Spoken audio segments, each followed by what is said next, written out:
오늘 본문을 보면 이 두 남자가 아주 강대강의 대치를 이루는 것 같습니다.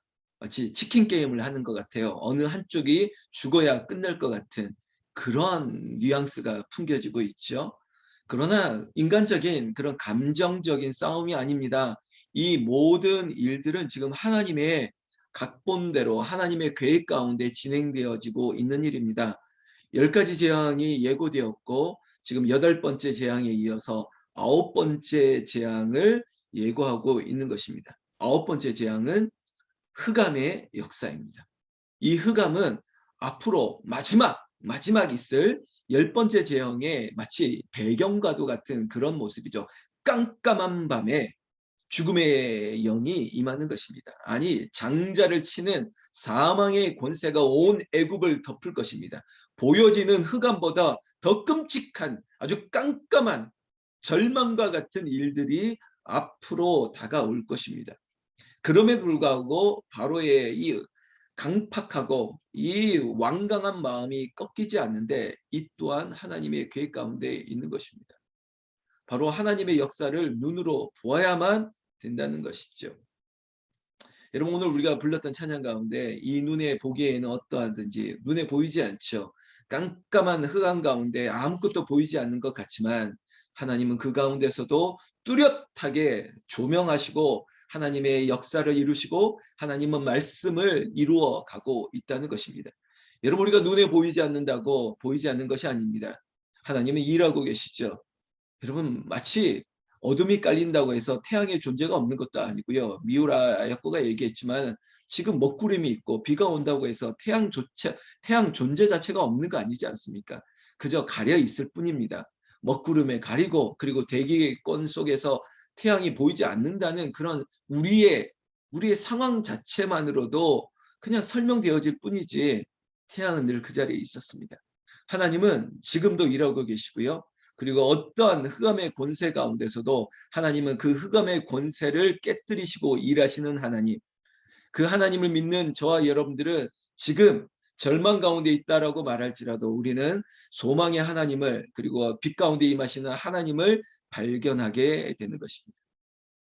여러분, 공순영 어머니도 그렇고요. 지금 요양원에 계시는 아버님 그리고 또 치료 중에 있는 가료 중에 있는 내 어머님 아버님을 바라보는 여러분들의 시선 자체도 그래, 하나님께서 역사하고 계셔. 하나님께서 지켜보호하실 거야. 특별히 이 아침에 이 새벽에는 하나님의 특별한 은혜가 그를 위하여 기도할 때 그 이름을 부를 때 하나님께서 치유의 역사, 회복의 역사가 임할 줄로 믿습니다. 그 믿음으로 기도하셔서 어둠을 쫓아내는 거룩한 빛이 여러분들의 기도의 능력이 되시기를 예수님의 이름으로 축원합니다. 축원합니다. 여러분, 바로는요 끝까지 저항을 합니다. 이런 거죠. 내 백성을 이 애굽에서 내어 가겠다라고 했던 모세의 용기는 하나님이 주신 것이에요.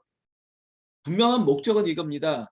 내 백성들과 함께 자유롭게 예배를 드리겠다는 거예요. 하나님 앞에 제사를 드리기 위해서 애굽을 떠나겠다는 것입니다. 430년의 세월을 뒤로하고 이제는 새로워지겠다는 것입니다. 하나님의 명령입니다. 너는 내 백성, 나는 너의 하나님이 됨이라. 그러면 내 백성은 하나님께 예배하는 거예요. 예배하기 위해서 이제 하나님께서 엑소도스 떠나게 하고 구출해 내려고 하는 거예요. 그리고 그 많은 이름들이 뭐냐? 여기 있는 여러분들의 이름들처럼 내 백성들의 수많은 이름들을 빠짐없이 부르시면서 하나님께서 데려가려고 하는 이 계획 앞에 멈출 수가 없는 것이죠. 그러나 우리가 앞선 8번째 재앙처럼 애굽의 모든 것들을 쓸어갔습니다. 살아있는 것들이 다 잃어버릴 것 같은 위협을 당했습니다. 그러나 생명에는 지장이 없었죠. 메뚜기 재앙을 통해서 마치 먹을 것 하나 싹 쓸어버리는 일들을 통해서 깨달아야 되는데 깨닫지 못하는 것이 인생인 것입니다. 세상이 바로 이 애굽을 상징하는 것이죠. 바로는 세상 권력을 상징하는 겁니다. 그때뿐입니다. 바로는 모세를 불러서 이렇게 말하고 있습니다. 여러분 24절 말씀해 보면 너희는 가서 여호와를 섬기되 너희의 양과 소는 머물러 두고 너희의 어린 것들은 너희와 함께 갈지니라. 몇 번의 타협을 중재안을 제시했던 것입니다. 야, 어른들만 가라, 애들은 놓고 가라, 이런 얘기도 했었죠, 직전에. 그리고 지금은 또 이렇게 타협을 합니다. 그러면 사람들은 가더라도 양과 그리고 염소와 소와 이런 동물들, 생축들은 내버려 두고 가라, 이렇게 얘기합니다. 그럴듯한 제안이지 않습니까? 아니, 급한데 뭐 소와 염소, 양, 이게 뭐가 필요하겠습니까? 일단 사람들이 중요하니까 이 정권의 어떤 캐치프레이즈처럼 사람이 먼저다, 사람이 먼저니까 일단 사람부터 가자라고 할 수도 있겠죠. 그러나 그런 관점이 아니에요. 여러분, 출애굽의 목적이 뭡니까? 예배하기 위해서예요. 당시의 언어로 한다면 제사 드리기 위해서예요. 그러면 제사에 필요한 게 뭡니까? 제사에 필요한 거는, 당시의 구약의 제사는 살아있는 동물을 잡아 드려야 되는 거예요. 그런데 양과 소와 염소, 이 기타 등등 이 모든 것들을 두고 가라는 것은 그 예배에 대한 타협, 예배를 방해하는 거예요. 이게 교묘한 역사죠. 세상이 그래요. 특히 마귀의 권세가, 마귀가 얼마나 똑똑한지 몰라요. 여러분, 귀신이 얼마나 똑똑한지 몰라요. 귀신이요, 귀신같이 아는 거예요. 귀신같이 알아요. 이렇게 타협을 하는 거예요. 야, 가려면 양과 염소 이런 거는 두고 가라. 목적을 상실하게 만드는 건데요. 여러분, 지금 도망가는 게 목적이 아니에요.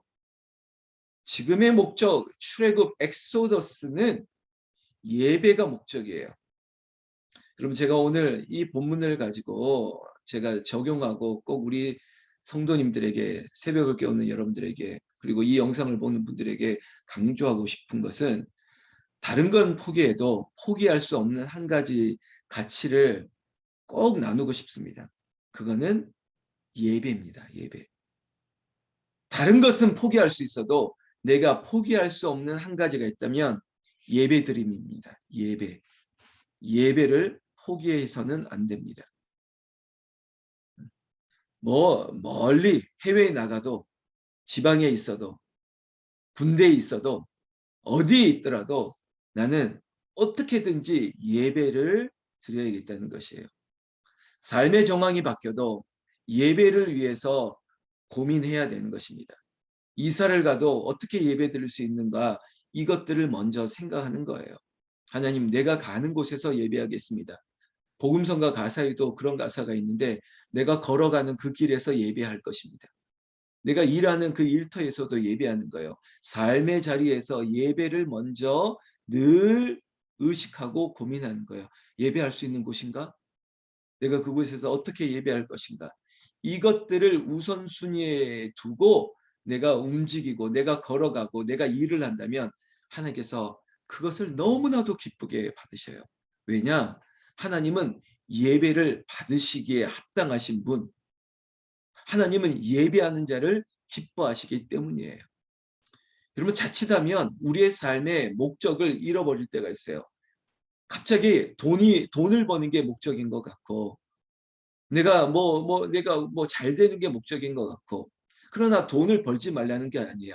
그러나 이것들을 잠깐 한번 곰곰이 생각해 보세요. 왜 돈을 버세요? 왜 건강해야 됩니까? 왜 출세해야 됩니까? 뭐 기타 등등. 왜 그래야 되죠? 예배 드리기 위해서예요. 온전한 예배를 드리기 위해서. 하나님, 제가 이 돈을 벌기 위함도 예배하지 못한 민족에게, 예배하지 못하는 종족에게 내가 선교하고 후원할 수 있도록 하나님, 이 기업을 하나님 흥왕하게 하여 주시옵소서. 복되게 하여 주시옵소서. 내가 예배를 위하여 쓰여지는 기업 되게 하여 주시옵소서.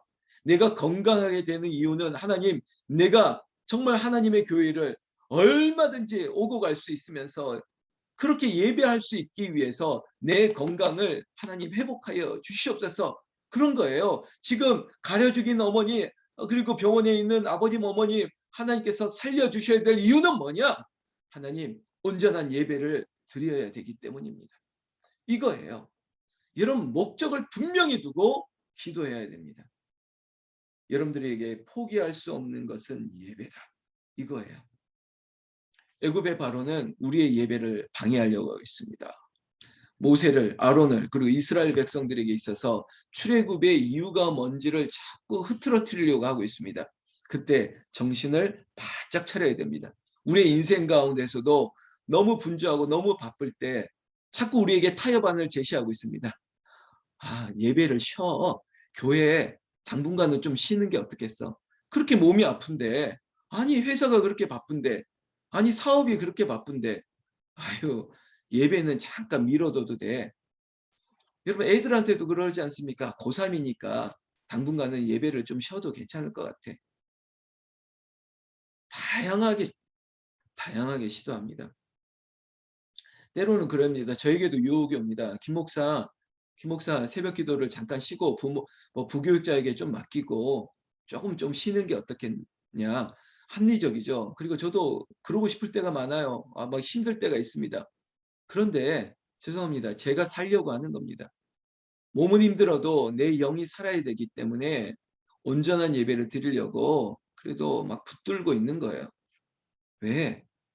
우선은 이게 먼저인 것 같은데 근데 조금만 지나면 드러나게 됩니다. 사랑하는 성도 여러분, 여러분들 그럴 수 있어요.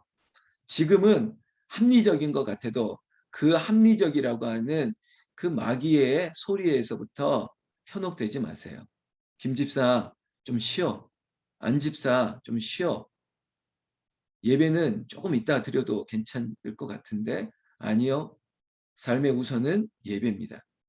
여러분 인생 예배를 드려야 돼요. 삶이 예배가 되어야 됩니다. 꼭 건물 안에 갇히지 않아도 됩니다. 이처럼 우리가 이 작은 창에서 서로를 마주하면서 드리는 이 예배도 예배죠. 예배가 삶의 우선순위가 되기를 나는 예수님의 이름으로 축원합니다. 축원합니다. 성경 말씀 이 26절에 보면 이런 얘기가 오고 있습니다. 우리의 가축도 우리와 함께 가고 한 마리도 남길 수 없으니 이렇게 얘기합니다. 타협을 거부하는 거예요. 안 된다. 여호와를 섬기는지 알지 못함이니이다. 어떤 일로 말미암아 내가 여호와를 섬긴다는 것들을 내가 방해받지 않을 것이라는 거예요. 여러분 타협하지 마세요. 이것 정도는 타협해도 될 것 같아 마치 카드 게임 하듯이 이 카드 내어주고 이거 하나 뺏어오고 그런 식으로 하나님과 딜하는 거 아니에요. 거래하는 거 아니에요. 절대 그러시면 안 됩니다. 하나님은 타협하시면 안 돼요. 전적인 예배, 온전한 예배, 그 예배를 하나님 앞에 드려야 됩니다. 27절에 여호와께서 바로의 마음을 완악하게 하셨으므로 그들 보내기를 기뻐하지 아니하고 끝까지 세상은 저항합니다. 그래서 하나님께서 보여주시는 거예요. 하나님의 존재를 보여주시는 거예요.